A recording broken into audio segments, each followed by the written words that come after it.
Kind of want to know your journey? You have played on thousands of records. Who you've played for with is boring. It's so long. You've played every note of every Morgan Wallen record. When Sage died, like he called me right away and he was just like, "Hey man, we need to go sit down with Jimmy Sloas." Man, I got to tell you, you've kind of been my North Star.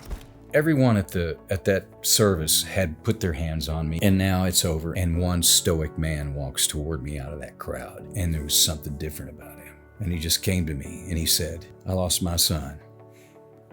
And I'm telling you, he said, "Jimmy, nobody will ever understand quite like someone else.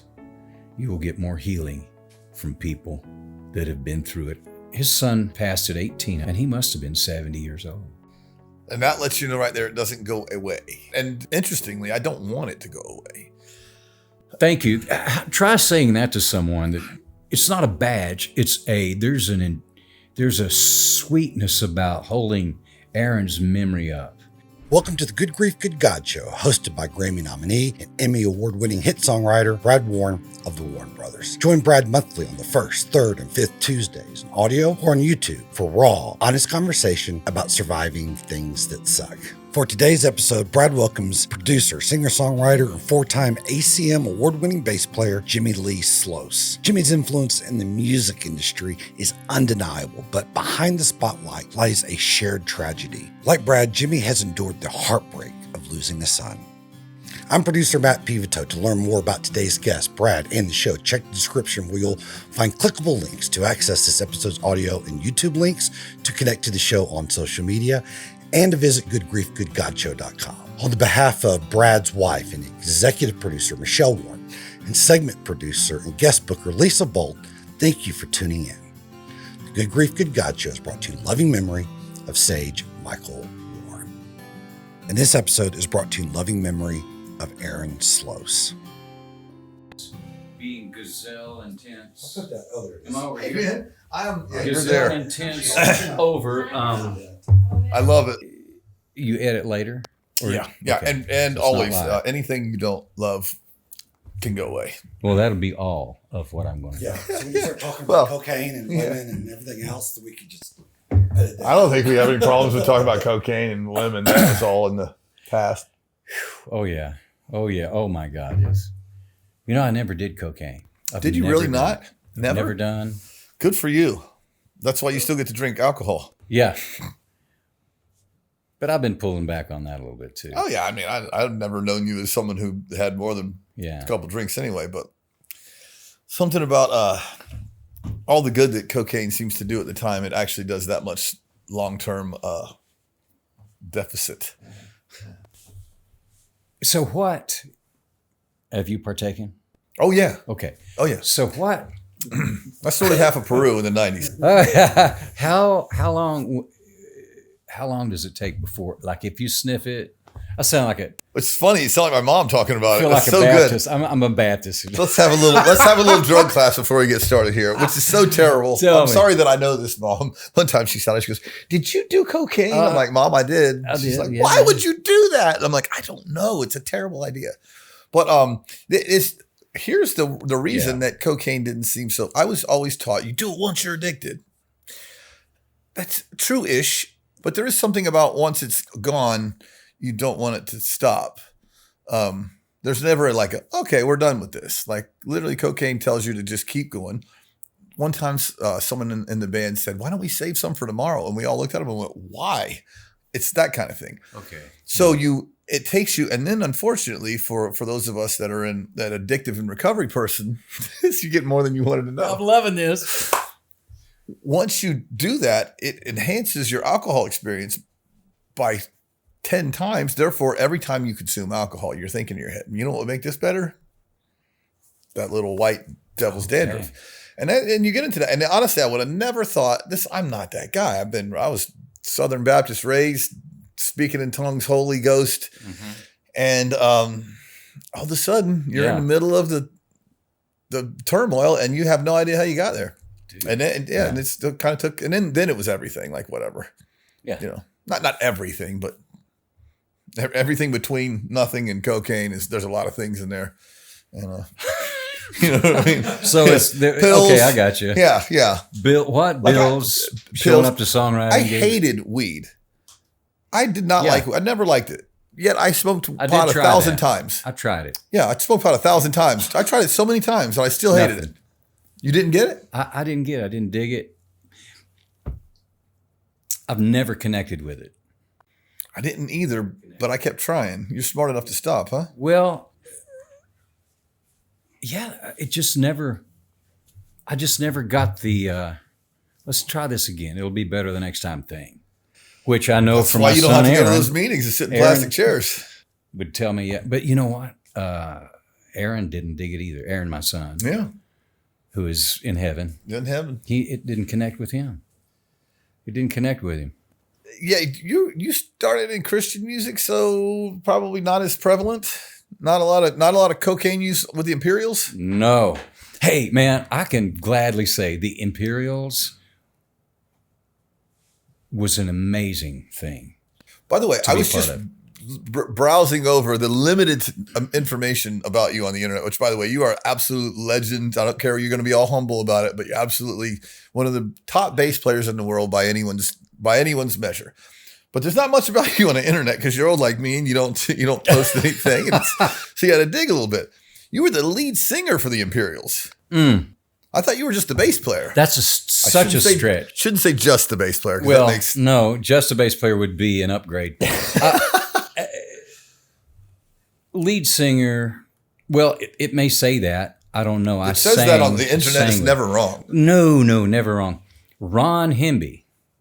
Oh, Natalie's dad. Yeah. No, Natalie's uncle. Natalie's uncle. I'm sorry. Tom's uncle. Incredible guitar player, is dad, and Ron's uncle.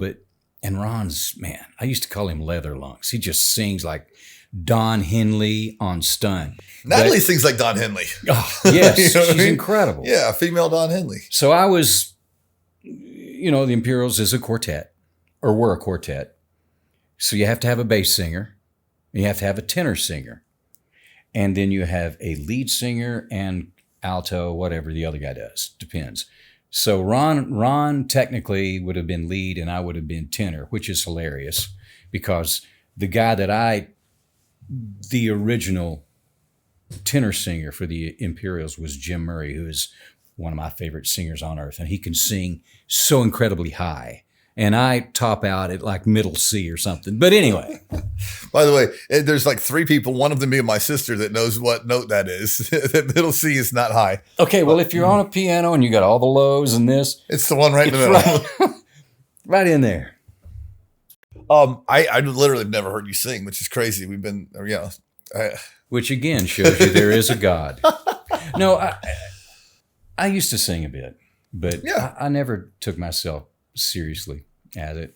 We find our niche. Yeah. I mean, it's like it was kind of an obvious thing. Like the Imperials, how long were you in that? Because I saw them in concert at a church when I was a kid. Did you really? Yeah. So I'm just wondering if I saw you in concert. So I owe you money.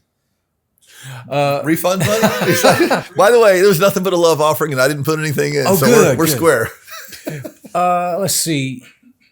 I think I'm the only human being walking the face of the earth that was there twice. Oh. I came on the Imperial Foundation bus road when I was 20 years old, freshly married to Kim and Tom Hemby. That was Aaron's mom. Aaron's mother. Yeah. Tom Hemby said, "Would you like to play bass?" And I said, yes. So I played bass for the Imperials for 2 years. At 20. At 20. And then dumb question. Sorry. The Imperials are 4 singers, and then the band was separate people. You're right. Okay. So you started as not in the band in the pictures, but you were I was playing up bass. on a riser back there and glad to be there because I grew up listening to the Imperials. And, when they were winning Grammys and they were doing the thing that we all know that they did, and it was incredible. So I got to play bass on those songs. And then I left to go try to get a rock. I had a rock band and we got a record deal and went to London and did an album. Came back, nothing happened. That's odd. Yeah, never. And then same guy, Tom Hemby, Natalie's dad, said, okay, now they need a singer. So I went back as a singer. And not playing The bass. second time, I didn't play bass early on, and then I started playing bass later. So I'm to blame. You're Fentanyl. I mean, I brought the imps down. I knew that you would. By the way, the list of who you've played for with is it's boring. It's so long. I mean, you've played every note of every Morgan Wallen record, so the kids have to respect like where you are. But oldest, what's the oldest thing that would surprise me that you played on? Oldest thing, man, Sweet Brown Bannister. Wow, He brought me into the Bennett House, which is the old recording studio in Franklin, and he was doing an Amy Grant record.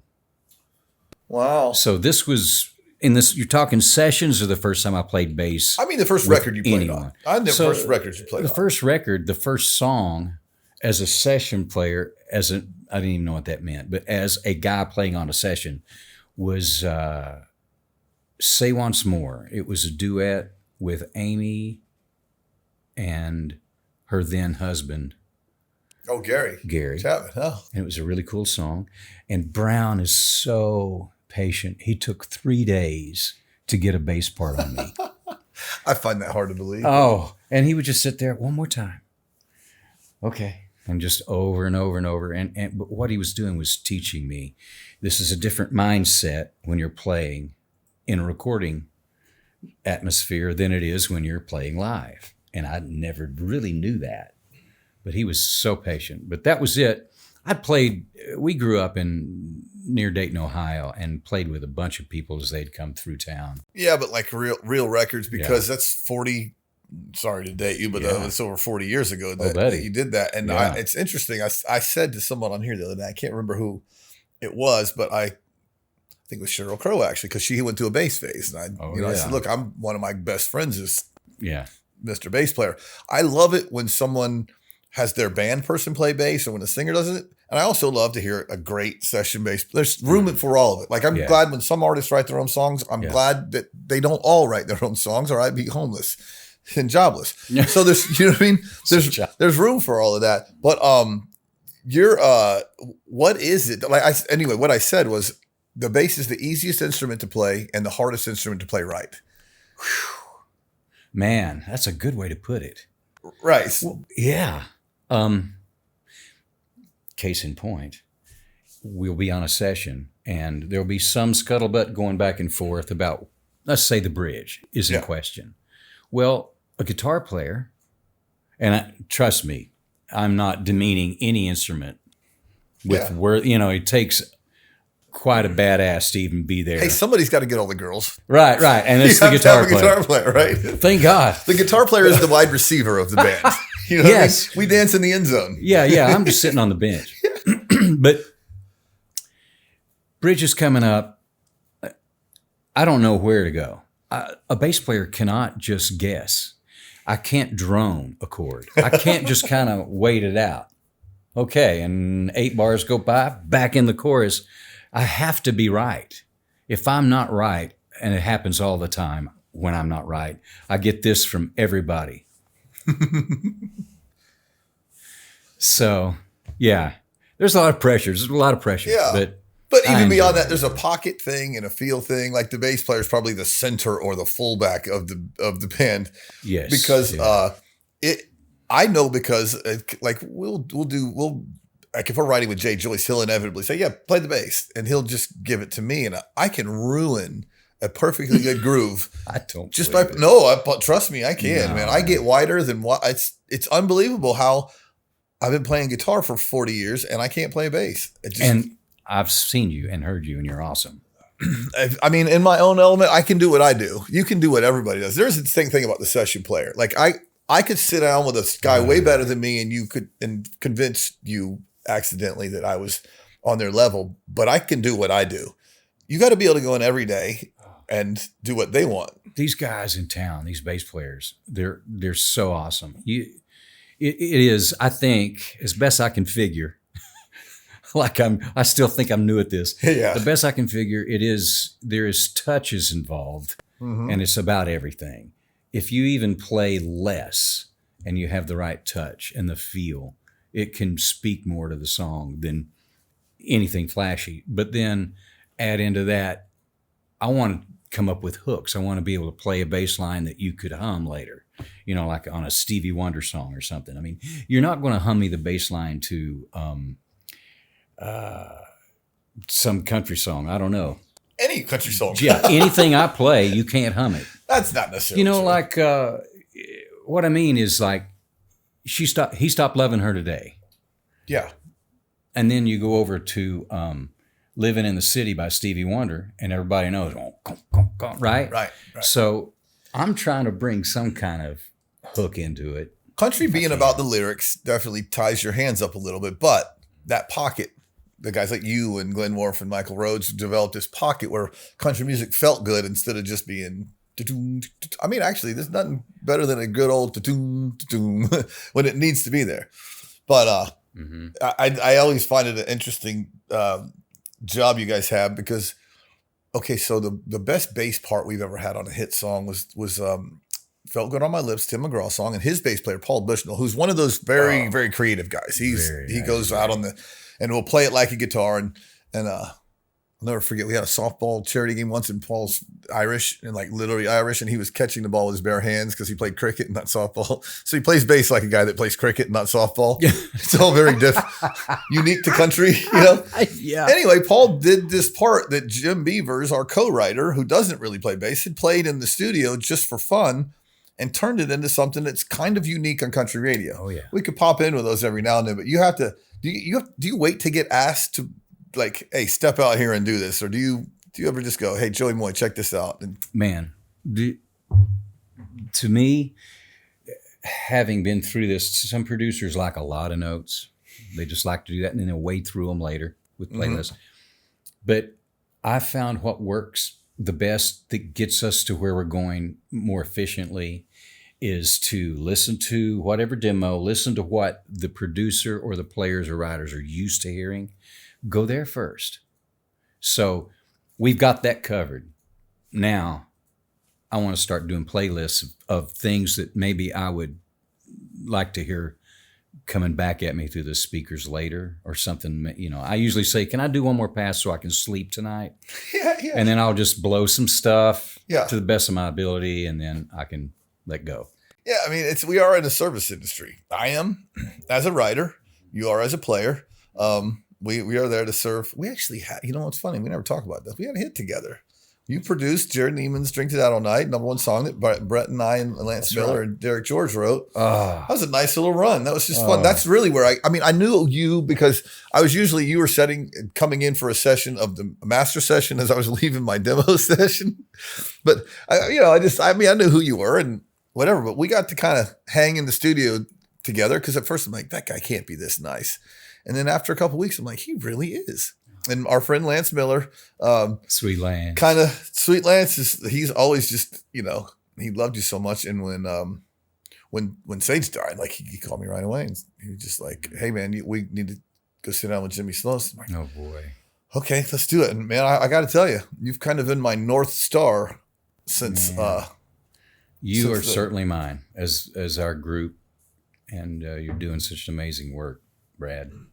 Well, I mean, you're a big part of that. Like, maybe we'll get into that further later. I want to cover a little bit more, just a little. Well, I think it goes together because I kind of want to know your journey.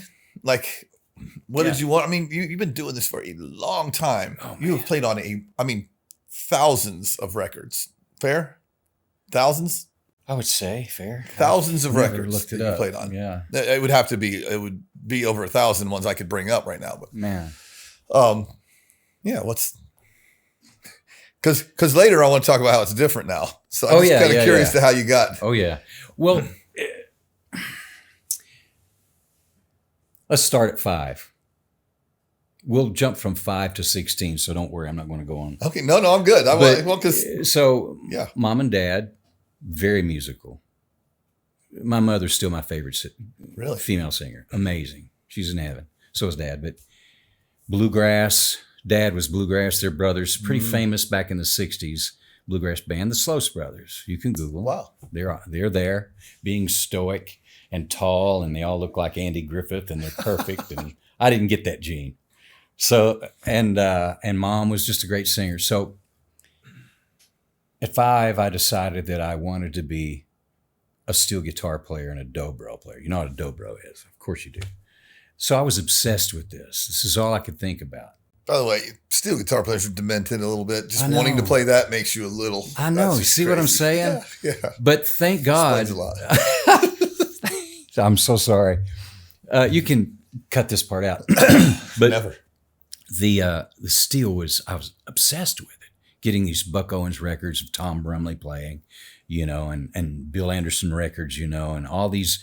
I just had to have it. Well, my folks couldn't afford. Back then, they were like several $1,000s, even back then, right? Oh, that's an expensive instrument, Oh, and it my should be. gosh. It's like a rocket. It is. It's you just Very there's detailed. so much to work all the time and volume, and so I praise God Almighty that I didn't get one. But You'd be so broke. I sort of left that behind, and we moved on. And then a neighbor kid had a bass, an off-brand kind of weird black thing, and my brother was already playing his butt off on guitar. David Ray is an amazing guitar player, 4 years older than me. So he had that covered. I loved guitar, but I just didn't have he was so much better, still is. So the bass was something that was just kind of, I found it in the house, and when I started playing bass, it was kind of natural for me. Mm-hmm. And then we sat down here and started talking about it. I mean, from then till now, That's just it. that was kind of what stuck. And I didn't know what a session player was. I never was a credit guy, reading the credits. I just assumed that the band guys played on all the records, and a lot of them do, like Sweet Tully, an amazing player, and he plays on the artist records as well as the session, and he plays live. But most of the time, you know, or a lot of the time, In country country Nashville, music, there's some session guys involved at some level during the process of making a record. So eventually, I mean, it's like I'm glad there's both. I'm glad some guys used their band, and the Beatles wouldn't have been the same band with a better drummer. But I'm also glad I can call Greg Morrow if I need that. You know what I mean? Oh, buddy. So there's something about the fabric of, I don't know, you know, I don't oversell it, but you know, I mean, you've been part of the fabric of the way this town sounds, whether you like it or not. I mean, there's a groove. I don't know how he did it, but Brett, there was a song that we had written a few years ago, and Brett goes, "Oh, that's Sloas on bass," and I was like, "He's odd, I can tell."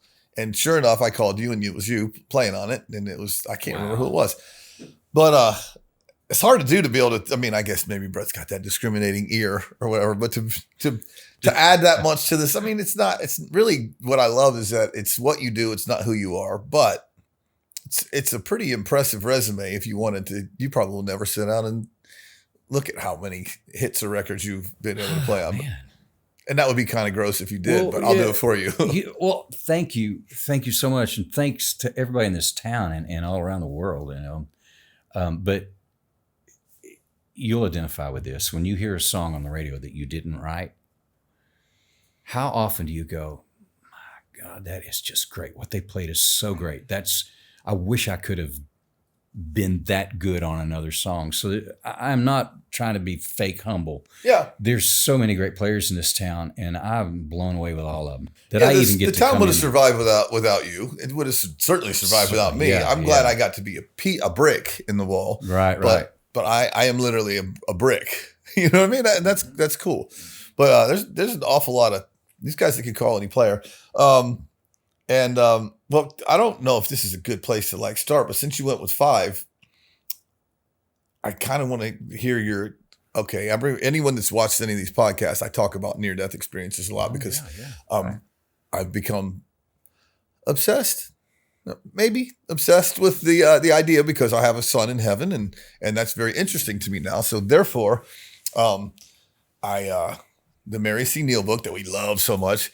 But you have, and this is my maybe it's why you're my North Star in this thing, because I'm like, I know him, and I know that's probably the least full of shit person I know, which is one of my barometers on how much I love somebody is I don't really want him to be perfect. Just don't want him to be full of shit. And you're not at all full of shit. No. Sorry, Mom. But I said a curse word earlier. I'm sorry. Yeah, I mean, honestly, I cuss on here all the time. I'm Okay. just saying sorry as a patronizing. I got to be honest. I got Because we you. talked about the Imperials. I wouldn't even worry about it, but we just talked about the Imperials. Oh. Actually, they probably need to hear shit too. Yeah. More than anybody. Yeah.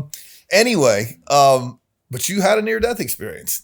I did. Will you tell me? I did it. And it wasn't, the book we read, I've read it like this is my 7th go through with that book. It's so good. 7 Lessons from Heaven. But her experience, and they're varied. I like to think of it like God gave all of us a different thumbprint. He's so creative. God is so creative. Yeah. Right? We have no clue. So beyond that, why would he have every little detail of a near-death experience the same? He wouldn't. Not the character of God to go, okay, let's just, stamp these out and they'll be. So they're very alike in many ways, but there's also a different thumbprint on them. Mine was a quicker moment, but nevertheless. Not unlike, I'm sorry to interrupt, but not unlike music. Every note that you've ever played, he invented. Boy. Not the same. Uh-huh. Every instrument you picked same, up. So if we look at it that way, why would they be? I don't find any of them the same, but I do find consistencies in the right eerie consistencies in the near-death stories. Great point. Yeah. Yeah. Okay. So when I was 5, it was 1965, and it bears saying that was long before Hollywood got a hold of the near-death experience thing. With movies, some of them are awesome, some of them are not, some of them are accurate, some of them aren't. But I wasn't programmed to see what I was about to see. I was not sort of predisposed to think any thought about heaven. I'm 5. church? A little bit, not much. Not enough to where you saw George Burns with a cigar. No. That was No. There was a fundamental belief that there is a creator and God, and mom and dad, I would later find out, were both born again, Christians, if we want to use that term, but it wasn't, we didn't hear much about it. We went to church once in a while. We lived in East Chicago, and we were young. David was, he would have been 9, I was 5. So I was on mom about starting school. I lived across the street from the elementary school that I would go to, literally from here to my car. So I broke her down, man. I wore her down. And finally she said, all right, I'm going to let you go to school. We're going to start you in 1st grade. So this is where this happened. I'm 5 years old in 1st grade. So everybody's 6 going on 7, and they're taller and cooler. And, I'm like, oh, okay, why did I talk my mom into? But you're smart, which means nothing when you're 5. You don't realize how. No. It's like, can you throw a football really far? Yeah. And I'm seeing these, over the blackboard, all the letters of the alphabet. Remember that? I'm going, what are those? What's that? I've seen that before. So we're there, and we're doing school. We've been there for a few months. And here's what happened. Trying to be a good little boy. I'm over there before school started that morning. I'm there early. The group of kids are yelling and screaming, having fun, 1st grade. And I sharpened my pencil, which back then were these metal flake, big pencils with thick lead. I mean the lead that now we're worried about. Yeah. Real lead. Like that. Yes. So freshly sharpened pencil, awesome lead. I got it just right. I'm headed back to my seat to start class. And I walk up to this group of kids that are kind of in a little circle. And I'm just kind of standing there, a little buck-toothed skinny boy.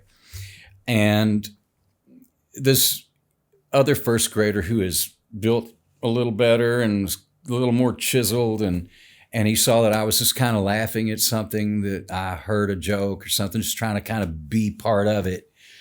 Very backward, and still am. And he just came up and just gave me a shove.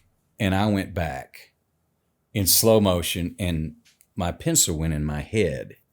And cut to 2 days ago, I was getting my hair cut, and the barber said, have you ever had this mole checked out? I just have to ask you because it looks, whatever, cancerous to them. I said, oh, no, that's not a mole. That's a big piece of lead still stuck in my head right there. The lead is still in Yeah, have you ever seen it? It's freaky. Because I have a piece of lead in my hand from playing pencils when I was that age. Yeah. This is really big. I won't scare your audience, but it's there. Wow. So I said, no, thus and so. And I left it at that. But it was really close to my temple, especially when you're younger. And your temple is a very sensitive place, right? You can die, apparently. Yeah, apparently that was the... So I did. I went down, and that was it. I began going up. And I have to stress again, this was not planted in my mind. This is a 5-year-old with no clue of what's happening. And that's why it's awesome to me. And it feels like it happened just this morning. It's that real to me. Those two things are what I love most about it, that you remember it so vividly and that there was no because sometimes I wonder, am I programmed with what I feel because I was so inundated with it as a child? Right. You never know how much of it you actually felt. So you had no inundation of this. There was no preconceived idea of what heaven looked like and whatever. Yeah. No. Right. So at all. So immediately, and now it's going to sound cliche because everybody else says the same thing, but it's awesome. I suddenly felt warmth, love, complete acceptance, safety. I was not worried about what had just happened. It was one of the most natural things that's ever happened to me. You're just going along, and then suddenly, I'm not here. My spirit is not here. And I went up through the ceiling of the school. I remember seeing it. And I went on up through clouds. And I'm just digging it. I'm just going, it's great. By today's language would be, this is awesome. It was warm. Everything's great. And the clouds lasted for a little while. See, I didn't see a tunnel, which again, thumbprint. Yeah. My thumbprint, I came right up through the clouds and I could see that I was getting to just on the other side of them. And I did. I poked through the clouds into amazing light. And I could feel this being come over to me. So sweet. And just kind of talked with me. Somehow it was communicated that I'm going to let you go back. And then I awoke and my teacher had me running across the street to my house, and I was rushed to the hospital. And I've just I know what it's like. Like I've said in our classes, it's the most natural change that we will ever feel. It's this life into the next. The Bible says, oh, death, where's your sting? Grave, where's your victory? And that's what it means. It's like, come on, if we could just grasp that.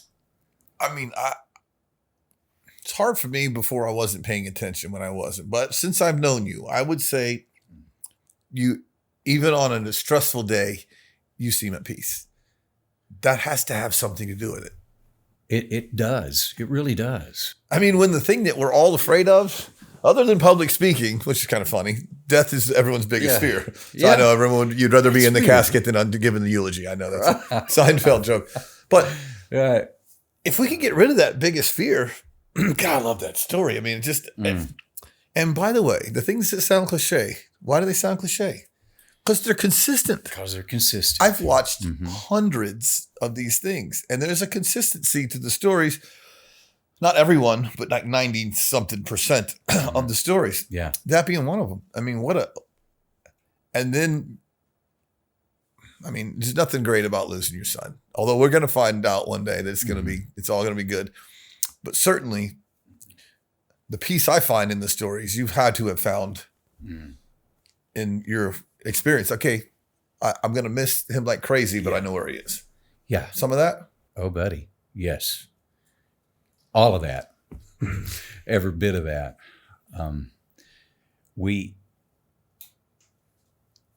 I remember when I was coming to, and the stitches, and Mom was talking to the doctor because it freaked her out. Of course, I haven't said, "Hey, Mom, look what I just," she doesn't know, and I'm still just coming out of it. But the doctor said, "Man, this kid is so lucky to be alive."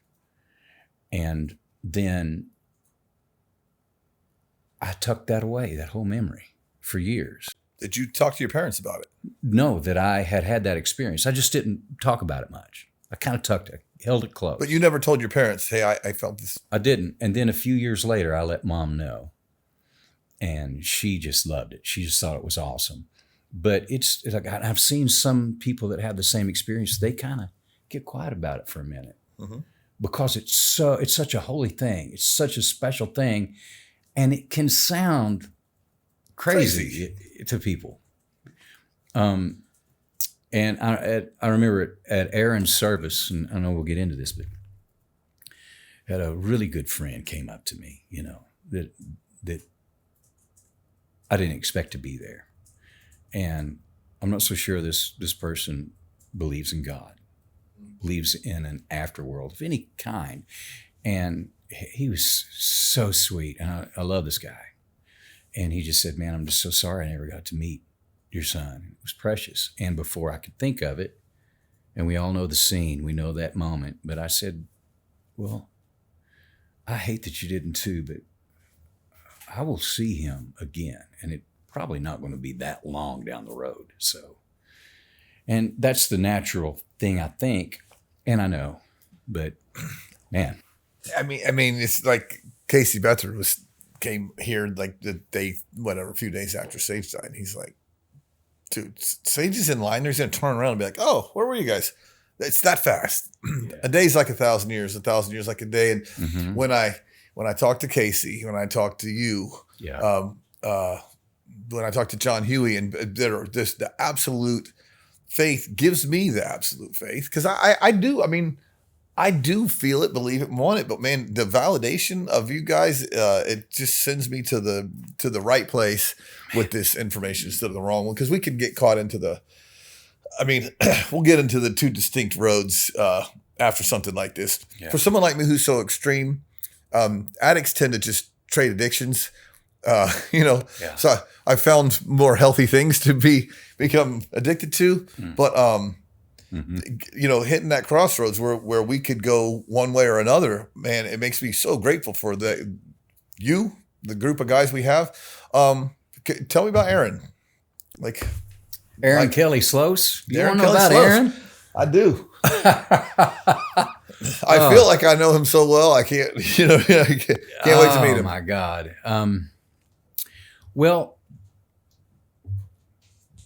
Aaron is the younger brother of James Matthew. James is our firstborn. Awesome. The awesome firstborn takes care of his brother, mm-hmm. pays his bills, every penny. If he says he's going to be here, he's here. And that guy. And Aaron came out just a little rock star. He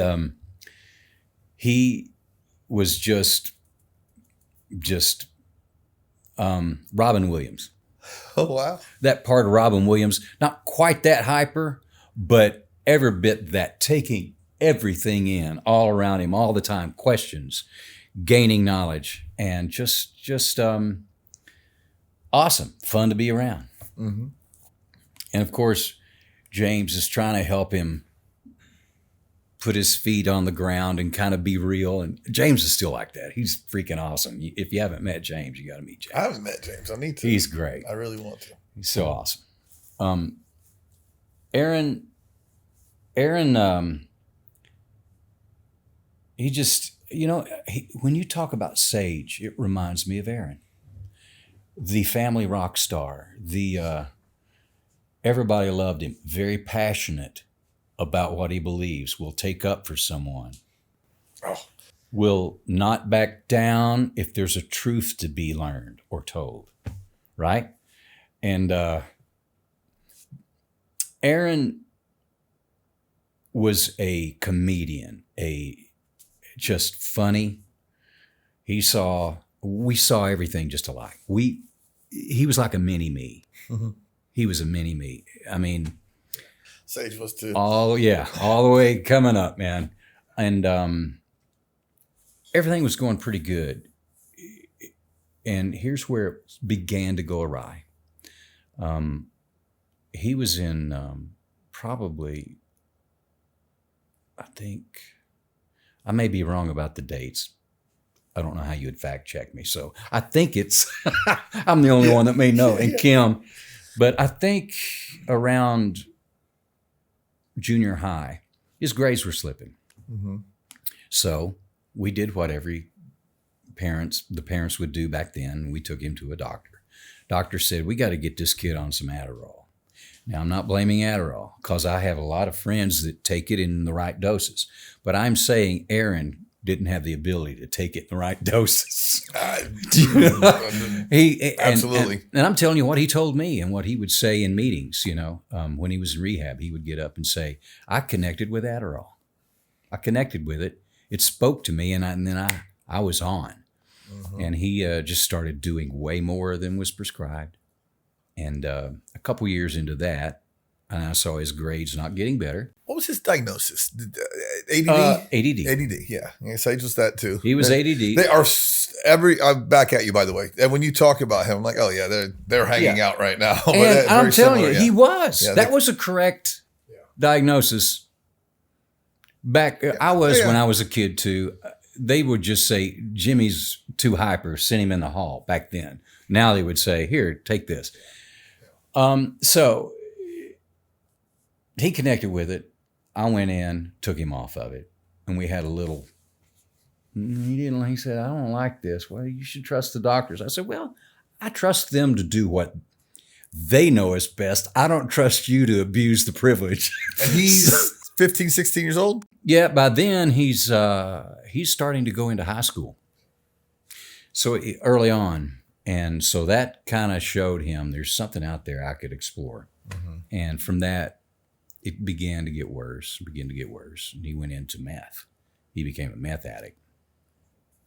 And that's a road that I am so glad he's not on anymore. Mm-hmm. God love him. Mm-hmm. And he finally came to me and said, man, he must have been 11th. No, he would have been out of high school. He came to me and said, you got to get me some help. He said, get me some help or I know I'm going to die. Which is pretty awesome that he asked. Yeah, he did. Isn't that wild? Yeah. Now, the road to that moment was pretty crazy. Yeah. Yeah. So I said, I'm your guy. We made it happen. Debbie Carroll over at Music Cares. She's a freaking angel. Oh, my gosh. And Susan Stewart was part of this. And they helped us find a place in California. We went out there, and it was great. That began the rehab was great. 2 years out, didn't do so well. Back in rehab, we did that like 4 or 5 times. And you went out there with him. I got an apartment. I got an apartment down close to the rehab, a couple streets over there in Hollywood, and hung. And we'd just go out and visit him and love on him. You'd do some singing and we'd play some, Where you are, can you come back into Nashville and now I'd come here, play do some sessions. I'd go back out. They'd have parties and functions, I just realized something. He showed you could have a place in Colorado. That's what he was doing right there. Well, it's one of those favors. You know what I mean? Yeah. Well, you were learning how to live in 2 cities back then. Yeah. That's how we got Colorado. So cut to a few years later, he had begun drinking. Now he found drinking. And inevitably that goes with everything bad. Yeah, up and down. Yeah, and he had been out of rehab for a while and did great for a minute and started to slip, and he was drinking. And I just said, man, let's go get in some snow. I've always wanted to learn to ski. And he said, I'm in. So when that began, it gave us something to do that just got his dopamine rocking, man. And it was never about drugs while we were doing that. So, wow. So we started doing that. And that's why I started snowboarding and skiing. And you still snowboard. Yes. And We've been trying this for three years. I'm going to go. I know you are. I'm not worried about you. It's your brother I'm worried Yeah. He's a big canceller. Sometimes he goes, man, I appreciate you guys doing them European trips. He goes, I don't think I'm interested. He's that's great. We are on planes all the time when we're working here. He said, I vacation means I just drive to Rosemary Beach. But we're going to do it. We're going to do it. So Aaron, well, I mean, this is through from 20. He was 33 when he passed. Am I correct? Yeah.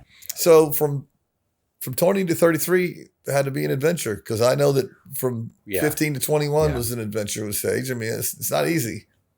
No, none of us know what to do as parents early on, and we get advice. We get great advice. We get advice that we shouldn't take. Man, I got to tell you, I was watching this. This is random. This is so random, but it really helped me. There was the Bee Gees, right? There's the random part. There was a documentary on them, and they were talking about when their younger brother, Andy Gibb, was going through a lot. He was drinking a bunch. I don't remember exactly. I don't want to get this wrong, but he was struggling as being an addict. And they had encouraged the older brothers, the ones we know, the singers, to give him some real tough love. And I don't mean not abling, but I mean like harsh words and anger.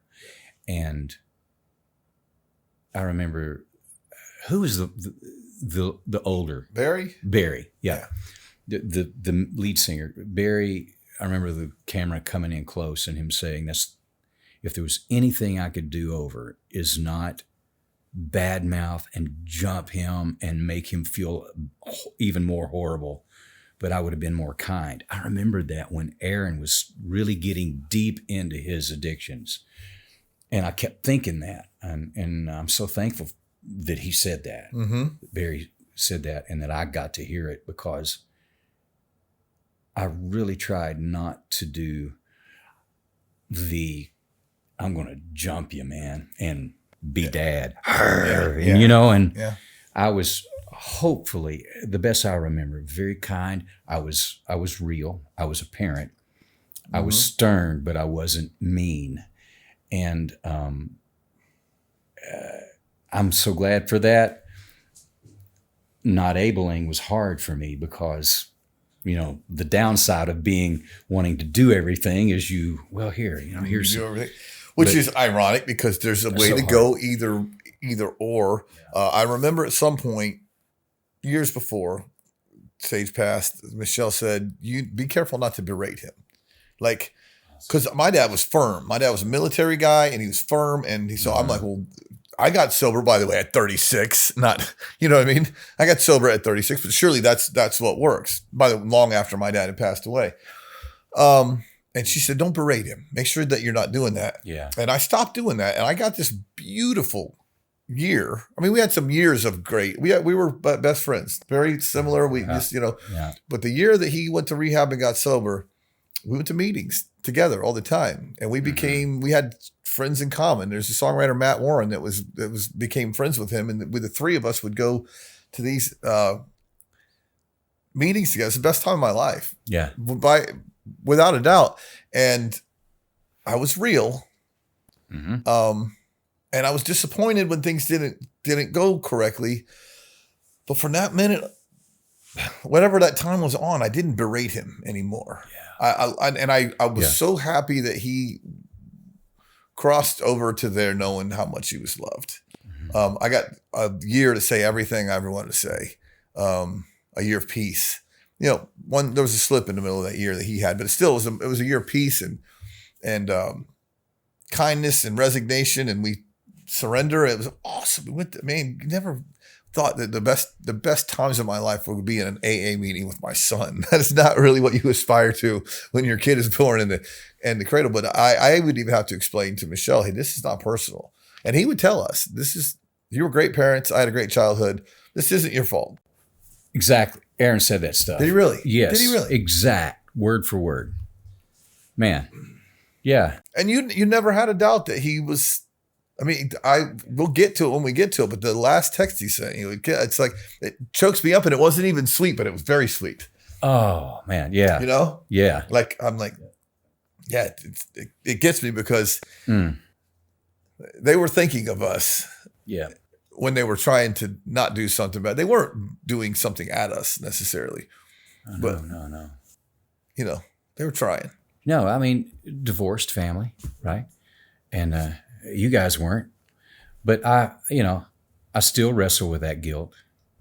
Had I had known, could I have, forged a different road for him and all that? And we can go for hours on that, and we have. Yeah. But Aaron, tell me, what is it, man? What is it that you're missing? The questions. I mean, we would dive deep into it. Tell me, and I would go to meetings with him, a lot of meetings. So I was in, and all his buddies, they all knew me except for a couple, which sadly were the couple that he transitioned around. But I would say, man, what is it? He said, Dad, I had a great childhood. You and Mom loved me. I had everything I needed. I just love the way this makes me feel, was his explanation. He said, I'm not running from anything. That could be a deep well to talk about. Maybe I get that. But yeah. I personally do, when someone says, I never did heroin. Not that I know of. Great. Whatever, yeah. And cut. Could have been in the bowl. Who knows? But I've heard people say when they the first time they did heroin, they said that is dangerously feels good. I can't wait to do it again. Yeah. And literally when their parents or their cops or whoever would say, or putting you away and say, I can't wait till this 6 weeks of jail time is up so I can feel that again. Oh yeah. It's that powerful. Right. And you don't understand it unless you've had it. By the way, would I take a swing at the plate? Another swing at the plate? Yes, I would try some different things. Right. There are things I can go, man, you can't blame your divorce. It's tempting to, but you can't blame your divorce on losing your child. And I went through all those things. All we really want to be once we have a kid is a good father, a good parent. I want them to think I'm cool. Here's what I wanted them to think I was cool and their friends to think I wasn't, because they all come over here and think that this is, look at that guy. We could party over at that house. And they quickly realized they couldn't. And that this was the house where there was no alcohol and there was no drugs and there wouldn't be anyone sneaking out and smoking weed in the yard at a high school party. So I wasn't the cool dad, but I just wanted to be a good father and have a relationship with my kids and let them grow up and be individuals and do their thing. And when one of them passes, especially with something like drugs are involved, we forget that those children were poisoned. Fentanyl is now killing more people than anything in our country. Right. We're realizing that. That's not my main mission in life. By the way, I would love for them to figure out how to close the borders and not let fentanyl into this country. And I'm very supportive of people doing that. Right. But it isn't necessarily my mission. My mission is what we're doing, which is the after, the grief, the God, the where are they in heaven? And so I'm willing to support those guys. But I think what we talk about, what we do, is where my heart is. It's just like, I want to be with these dads. So I guess Aaron was 2019. Yep. So you guys, you're in the middle of, he just got out of rehab, right? When he had been out of rehab maybe a year or so. Here's a preview of what you can expect from part 2, premiering on Tuesday, February the 2nd. Have you ever said this to Sage? And I found myself saying this. Aaron, we're going to be all right here. Don't take guilt with you up there. It's okay. See you soon. But please enjoy where you are. Yeah. I do. My larger assumption is that where he is, there isn't any guilt. I don't know why, but the moment he was gone, I just, man, I hope he knows how much I loved him. Thank you for tuning in to the Good Grief, Good God show. We value your feedback, so please hit that like and subscribe button. Leave us a comment or review. As always, the Good Grief, Good God show is brought to you in loving memory of Sage Michael Warren.